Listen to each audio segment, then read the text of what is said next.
Alors avec cela, nous épuisons le programme de l'ordre du jour. Nous n'avons pas de questions écrites. Par conséquent, je vous propose de prendre le compte-rendu de la séance du 2 octobre et nous faire part des remarques que vous auriez à son sujet. Oui, bon, on va le faire après, parce que dans ce sens-là. Donc, quelles sont les remarques ou les commentaires sur le compte-rendu?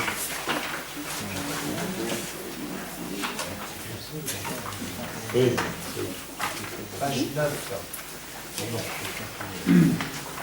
Sur la partie signature de l'acte d'engagement au marché public, le troisième paragraphe en partant de la fin, monsieur le maire, c'est souvent sur les concordances des dates qui ne sont pas bonnes,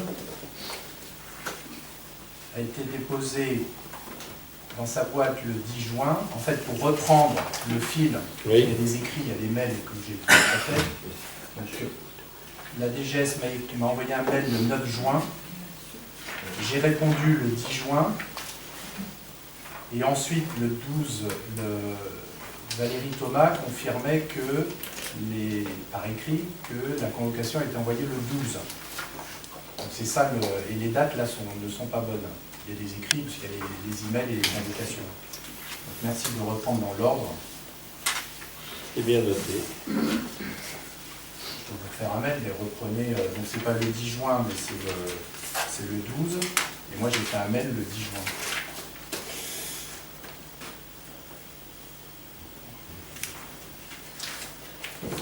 Autre remarque?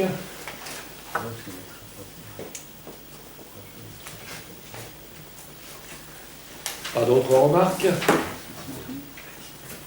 Alors c'est parfait. Je vais vous proposer de procéder à l'adoption de ce compte-rendu en tenant compte du fait que nous examinerons et nous corrigerons le cas échéant selon les remarques de M. Baud, qui s'oppose à son adoption.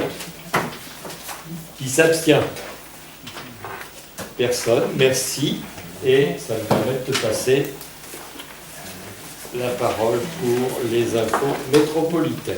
Voilà, donc je vous disais cet après-midi, le bureau de la métropole du Grand Paris s'est réuni sur divers sujets, on va parler d'intérêt métropolitain. Mais je voulais porter à votre connaissance l'allocation d'un montant de plus de 5 millions d'euros pour 35 projets concernant le fonds d'investissement métropolitain. Et pourquoi je vous en parle ce soir tout particulièrement? Parce que Sampigny avait sollicité une aide pour l'achat de 3 véhicules électriques et 3 bornes de recharge.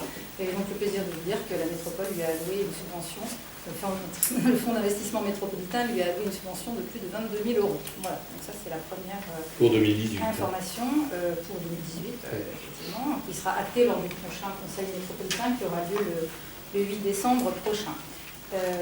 À présent, moi je souhaiterais apporter quelques compléments d'information à des questions qui m'ont été adressées, soit directement par mail, et là je pense au mail du groupe EPS de cet été lorsque j'avais annoncé mon engagement aux côtés de Christian Cambon, et d'autres questions qui ont pu m'être adressées de façon plus indirecte, puisqu'il s'agissait des remarques faites lors du dernier conseil municipal, vive la vidéo, qui était très, très performante.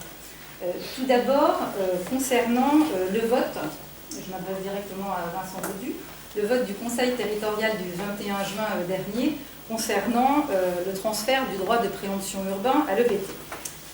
Et là, je m'étonne, Vincent, d'une part, que tu ne te sois pas posé la question du pourquoi de ce vote à l'unanimité des élus du territoire. Et d'autre part, je m'étonne que tes soi-disant soutiens ne t'aient pas informé qu'il s'agissait tout simplement de se mettre en conformité avec un article de la loi NOTRe.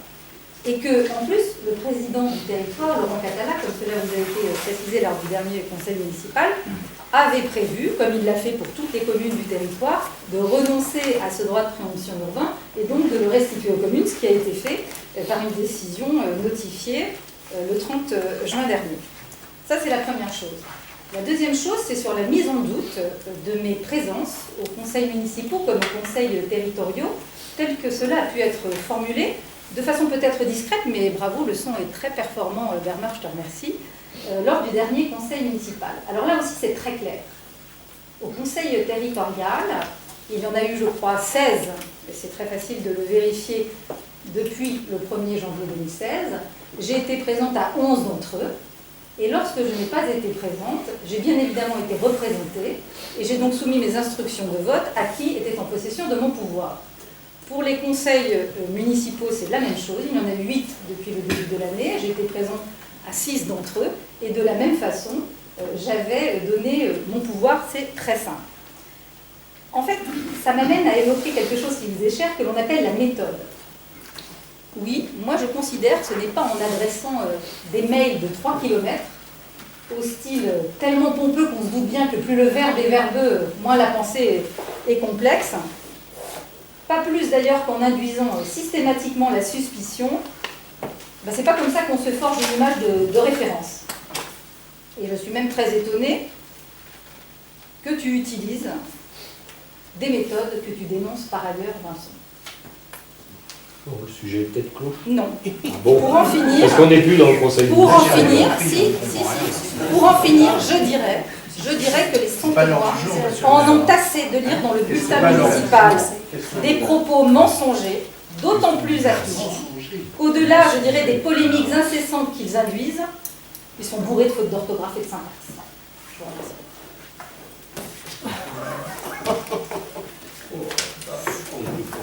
Il est 22 h, le conseil municipal est clos.